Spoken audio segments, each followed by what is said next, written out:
Alrighty, guys, we're back again. I have tried this once this morning, and the cats hijacked it, and then I lost my reception. So, if you were on the first one, I apologize, and we're going to try this again. So, it's Monday morning, the 24th of April, and we're going to be in Psalm 53. And so, let me just go ahead and read it, and we'll just see where it takes us. So it says, "The fool says in his heart, there is no God. They are corrupt and their ways are vile. There is no one who does good. God looks down from heaven on all mankind to see if there are any who understand, any who seek God. Everyone is turned away. All have become corrupt. There is no one who does good, not even one. Do all these evildoers know nothing? They devour my people as though eating bread, and they never call on God. But there they are, overwhelmed with dread. Where there was nothing to dread, God scattered the bones of those who attacked you. You put them to shame, for God despised them. Oh, that salvation for Israel would come out of Zion. When God restores his people, let Jacob rejoice and Israel be glad." And so, like I said when I first tried this a little bit ago, that Psalm 53 is essentially the same psalm that we read earlier in the year in Psalm 14.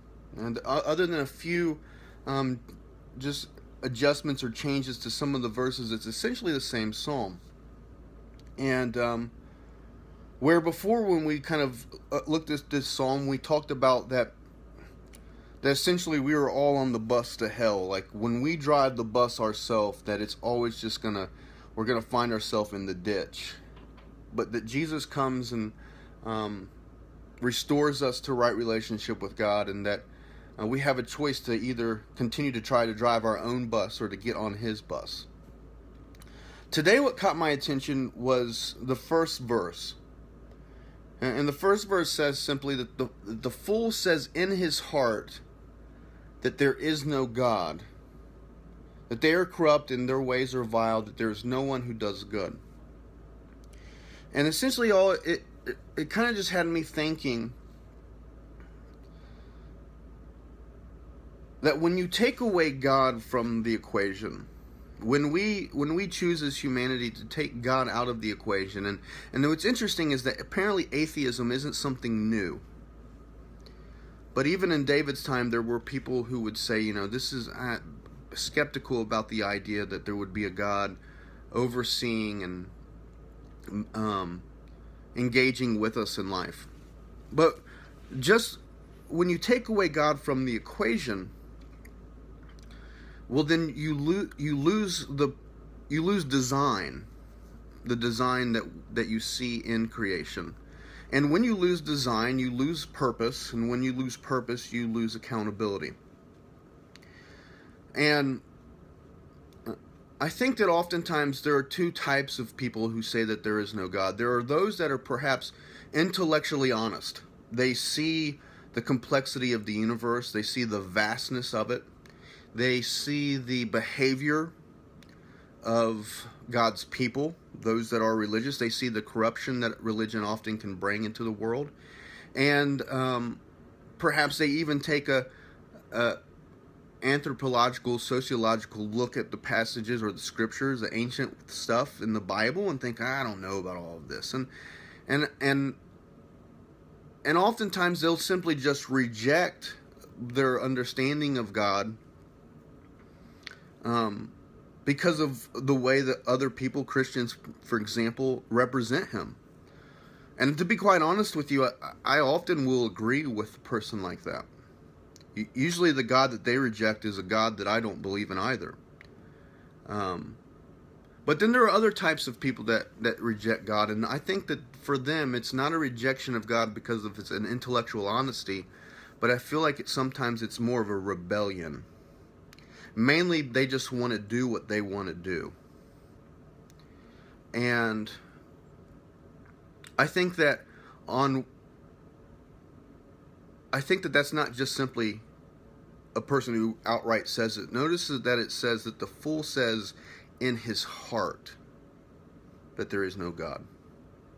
See, as people of faith, we can proclaim that there is a God, but do we say it in our heart? And oftentimes what can happen is I find myself living contradictory, is that the right word? I'm not sure, to what I proclaim. That I say I'm a person of forgiveness, but do I really forgive in my heart? I say I'm a person of faith, but do I really live out faith in my heart? The fool says in his heart there is no God, and for me it just challenges me, this passage of, what is my heart saying? And am I living as a practical atheist even though I proclaim Jesus? And so it's a challenge. Am I lining up what I say with what I do? Am I being a person that's integrated when it comes to faith? And am I living from a place in my heart that is faithful to God? So that's kind of what caught my attention this morning. Just the challenge of am I kind of like doing what I teach? Am I living on that place of faith? And so I don't know, that's kind of just what caught my attention. I had the cats all over the place this morning, so they were a bit distracting as well. So anyway, it's Monday, and so it's Make a Difference Monday. One of the ways that we make a difference is we have to have that faith, and it has to come from the heart, and it has to move and to manifest in our world. Like we were here, we were designed by a creator, and we do have a purpose, and we do have meaning, and it's about making a difference in other people's lives. So I hope that makes sense to you guys today. It's looks like it's going to be a really nice day. I'm not sure if we're going to be doing a devotion tomorrow or not, because I'll be driving to Columbus about this time. So if not, I'll catch you guys on Wednesday, and I hope you guys have a great day. Blessings to you. Sorry about the first take of this video. Just hey, it's how it goes. So love you guys. We'll see you tomorrow, or we'll see you Wednesday. Bye.